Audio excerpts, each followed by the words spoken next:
Le film commence avec une ville où se tenait un jour de fête que tout le monde célébrait. Le nom de cette fête était Thanksgiving. Le shérif de la ville vient chez son ami, et la rencontre ainsi que son mari. Il leur avait également apporté un cadeau, que son ami aime beaucoup. Elle l'a amené à l'intérieur pour qu'il puisse manger avec eux. Le mari de l'ami du shérif était directeur d'un magasin. Son patron, le propriétaire du Mart, l'appelle au travail, ce qui rend sa famille très en colère. Parce qu'aujourd'hui était un jour férié. Et il allait toujours lui prendre du travail. Maintenant, on nous a montré le propriétaire du Mart, qui était un très grand homme d'affaires. Il avait organisé une vente dans son magasin à Thanksgiving. C'est pourquoi les gens se tenaient devant le marché et attendaient avec impatience. Le propriétaire du Mart mangeait très confortablement dans sa maison. Ici, sa fille Jessica était également présente avec son ami. Alors ses amis sont venus la chercher. C'est pourquoi elle vient avec son ami Bobby et s'assoit dans leur voiture. Ces gens décident d'aller au supermarché du père de Jessica, pour qu'ils puissent voir quelle est la situation. Lorsqu'il y arrive, Jessica rencontre son camarade d'université, qu'il aimait bien. Maintenant, parce que Jessica était la fille du propriétaire du Mart, elle et ses amis sont envoyés à l'intérieur. Les gens qui se tenaient dehors se sentaient très mal à ce sujet. Surtout un garçon et une femme. Ils parlaient avec beaucoup de colère. Là, ils ont abattu la barrière. De sorte que tout le monde a commencé à entrer. Soudain, le chaos s'est ensuivi en un instant. Et maintenant, les gens commencent à récupérer tout cela. Comme si c'était gratuit. Dans cette précipitation, beaucoup de gens tombent et meurent. Pour obtenir ce truc, ces gens étaient devenus tellement fous, qu'ils ne se souciaient pas de savoir qui mourait et qui était vivant. L'ami du shérif a également été poussé, de sorte qu'elle est tombée. Sa tête a gravement éclaté. Tant de sang a coulé qu'elle est morte sur le coup. Alors que Bobby est allé porter secours à un homme blessé, quelqu'un lui a mis le pied sur la main. Son cœur se brisa, de sorte que le pauvre homme lui-même fut blessé. Après cela, l'histoire est diffusée un an plus tard. C'était Thanksgiving, tout le monde avait très peur. Il pensait que le père de Jessica recommencerait la vente. Et comme l'année dernière, cette année aussi, un massacre allait commencer, c'est-à-dire des massacres. Les gens finiraient par mourir dans l'avidité des choses. L'ami de Jessica a réalisé une vidéo et l'a mise sur Internet, qui est devenue très célèbre. Mais le père de Jessica n'allait pas encore s'arrêter. Il décide de rouvrir le Mart et de proposer la vente, pour qu'il puisse gagner plus d'argent. Mais comme le reste des gens, Jessica ne voulait pas non plus de ça. Après avoir vu des individus périr sous ses yeux au Mart. Et cette femme, qui était la plus en colère l'année dernière, elle était maintenant devenue serveuse, où le shérif lui dit qu'un nouvel adjoint arrive dans cette ville. Et maintenant, quand l'adjoint vient ici, il commence à regarder un masque posé là.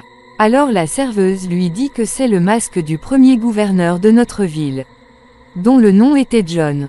C'était une très bonne personne. Donc tout le monde le respectait beaucoup. En sa mémoire, chacun met son masque le jour de Thanksgiving.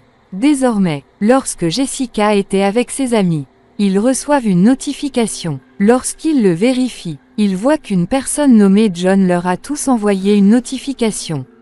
Et il a tagué tous ses amis. Il a envoyé une photo d'une table, sur laquelle tous leurs noms étaient écrits. Maintenant, il pensait que peut-être quelqu'un plaisantait avec nous. C'est pourquoi tout le monde ignore cette chose.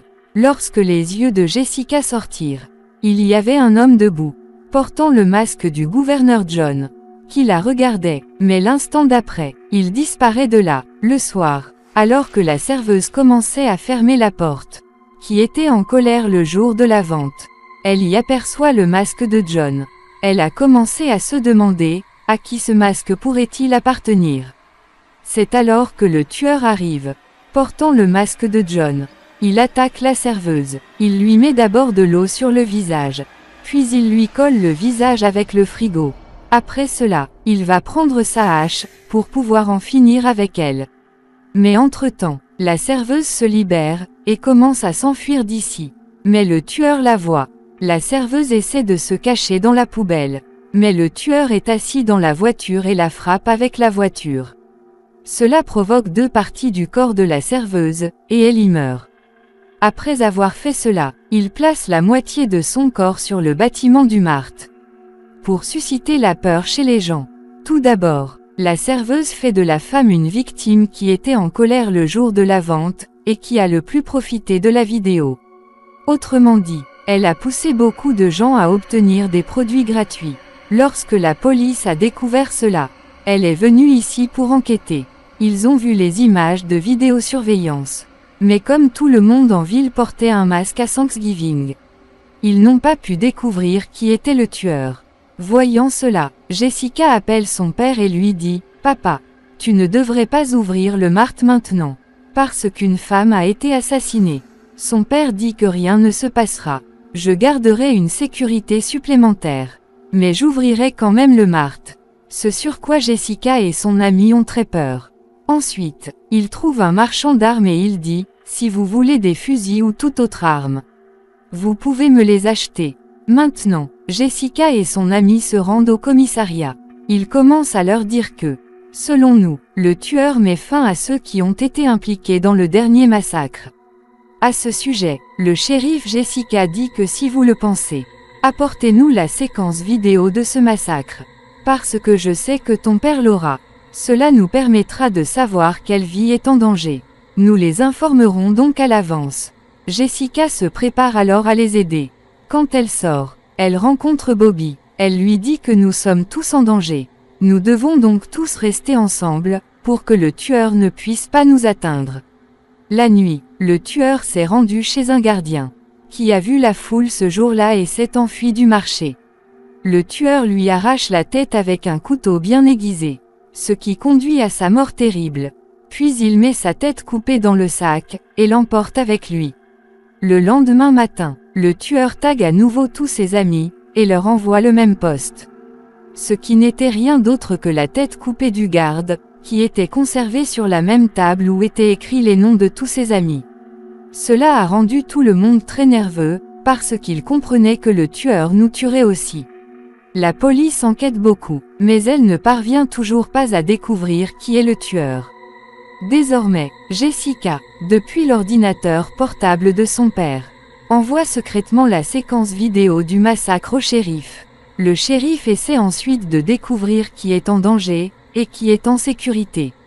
Sur une photo, il voit l'ami de Jessica, qui serrait dans ses bras le même garde-mort. Voyant cela, ils sentent que la vie de l'ami de Jessica est également en danger. Et ce tueur va à un entraîneur de gym qui était également là ce jour-là. L'ami de l'entraîneur de gym était une pom-pom girl qui l'appelle. Et commence à sauter sur le tapis de saut. Mais ensuite le tueur tord le cou de l'entraîneur de gym. Son nez a commencé à saigner et c'est à ce moment-là qu'il est mort. Alors que son ami pom-pom girl sautait, le tueur la poignarde avec un couteau bien aiguisé. Son corps est coupé en deux et elle meurt également douloureusement. Après cet incident, le collège a été fermé. Tandis que les deux amis de Jessica doivent rester au collège. Alors qu'ils étaient seuls, le tueur les kidnappe. Puis il se rend chez Jessica. Il était sur le point de la rattraper. Mais elle s'enfuit. Elle va se cacher dans la salle de maquillage que le tueur se met à chercher partout. Mais alors qu'il s'approche de la salle de maquillage, Jessica l'asperge et commence à s'enfuir. En l'entendant crier, la police est immédiatement venue à son secours. De cette façon, le tueur ne peut pas tuer Jessica. Maintenant, quand Bobby et le camarade de classe de Jessica découvrent que le tueur avait tenté de l'attaquer, ils viennent tous les deux à sa rencontre. Mais ici, ils commencent tous les deux à se battre. Jessica les arrête et leur dit de rester loin d'elle. L'ami de Jessica se rend chez le marchand d'armes et lui achète une arme à feu pour qu'il puisse se protéger. Le tueur entre maintenant dans la maison de l'ami de Jessica. Il termine d'abord l'agent de sécurité. Mais quand son père voit le tueur, il lui tire également dessus et le termine. Seul l'ami de Jessica est resté en vie, à qui son ami appelle par vidéo. Il lui demande « Ça va, maintenant, j'en suis au point où ils disent oui. Je vais bien, ne t'inquiète pas pour moi. » Lors de l'appel, le tueur arrive par derrière, et lui plante un clou dans l'oreille, la faisant saigner. Alors elle commence à s'enfuir. Son ami a vu tout cela lors de l'appel vidéo. Alors il est immédiatement venu chez son ami pour lui sauver la vie. Mais le tueur lui met le couteau sur le cou. Jessica montre tout ça à ses autres amis pour les taquiner. Votre ami est sous ma garde. Après quoi il laisse tomber la fille sur une lame. Son corps se transforme en 2 morceaux et c'est là qu'elle meurt. Voyant tout cela, le père de Jessica décide que je n'ouvrirai plus le Mart. Parce que tant de gens mouraient là-bas, et la vie de sa fille était également en danger. Le shérif leur conseille que nous devrions participer à la cérémonie de Thanksgiving. Parce qu'il y aura beaucoup de monde. Le tueur viendra certainement là-bas. Et nous l'attraperons. Ce pourquoi tout le monde est d'accord. Le lendemain, alors qu'ils étaient à la réception, le tueur arrive réellement ici. Il enlève le cou d'un homme et le termine. Puis il commence à y lancer des fumigènes, effrayant tout le monde et les incitant à s'enfuir. C'est le chaos partout. Après quoi le tueur évanouit Jessica, son amie, ainsi que maman et papa, et les kidnappe aussi. Lorsque la maman de Jessica ouvre les yeux, elle se retrouve allongée sur la table. Elle voit que le tueur prépare une sauce en mélangeant quelques épices. Le tueur a alors commencé à appliquer de l'huile sur tout son corps, afin de pouvoir appliquer la sauce et la faire mariner, parce qu'il voulait rôtir la mère de Jessica. Lorsqu'il est allé chercher son deuxième masque, la mère de Jessica s'est libérée et a commencé à s'enfuir. Ne la trouvant pas sur la table, il se met à la chercher partout avec une fourchette. La mère de Jessica va se cacher dans la chambre froide. Mais le tueur avait déjà gardé le corps de la pom-pom girl là. Voyant de quoi elle avait peur et il s'est mis à courir. Mais le tueur l'avait déjà vue. Il la frappe avec une fourchette par derrière et la blesse d'abord. Puis la met au four. Il allume l'ouvert à pleine chaleur. La mère de Jessica commence à rôtir comme ça. Elle meurt aussi terriblement. Le tueur a maintenant commencé à réaliser sa vidéo en direct, dans laquelle il avait emprisonné Jessica et ses personnes. Puis il met tout le monde sur la table. La police y arrive après avoir vu l'emplacement de la vidéo. Mais elle constate qu'il n'y a rien ici. En fait, le tueur s'était trompé d'endroit. Il jouait à un jeu avec eux tous. Maintenant, il réalise une deuxième vidéo en direct. Il apporte la nourriture devant Jessica et le reste des gens, qui n'était rien d'autre que le cadavre rôti de la mère de Jessica. Ce qui a effrayé tout le monde et s'est mis à crier. Le tueur leur dit que l'idée de vendre et de donner des choses gratuites était celle de la mère de Jessica. C'est pourquoi je l'ai rôti et j'ai fait ça. Et maintenant tu devras manger sa chair. Au cours de la conversation, Jessica se libère, et son ami s'était également libéré.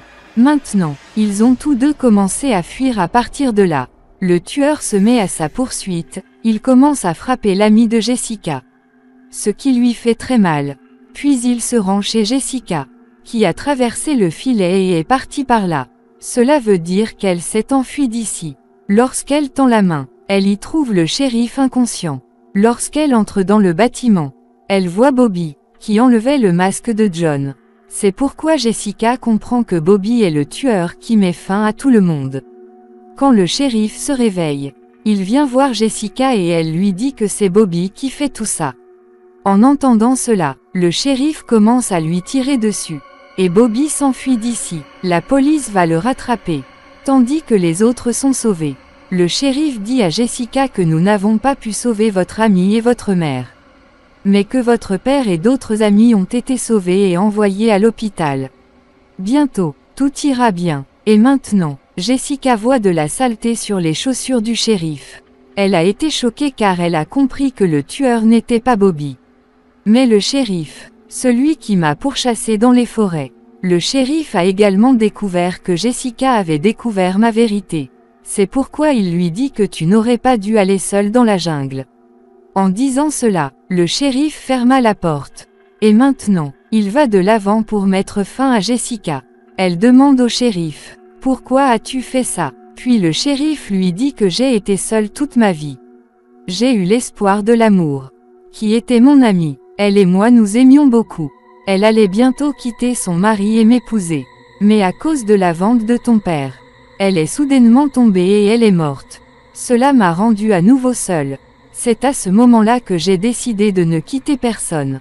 Personne ne pouvait douter de moi. Alors j'ai commencé à faire en sorte que tout le monde porte le masque de John. Pour pouvoir me venger. Dès qu'il eut fini, Jessica lui montra le téléphone et le remercia. Puis elle lui a dit que j'avais enregistré en direct ce que tu viens de dire.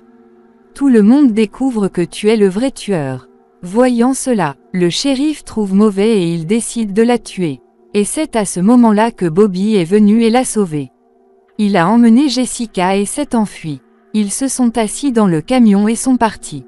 Lorsqu'ils arrivèrent à un endroit, Jessica commença à remplir de gaz un gros ballon pour qu'il puisse être gonflé. Dès que le shérif est venu les achever, Jessica a tiré sur le ballon à gaz, ce qui a provoqué une explosion et un incendie.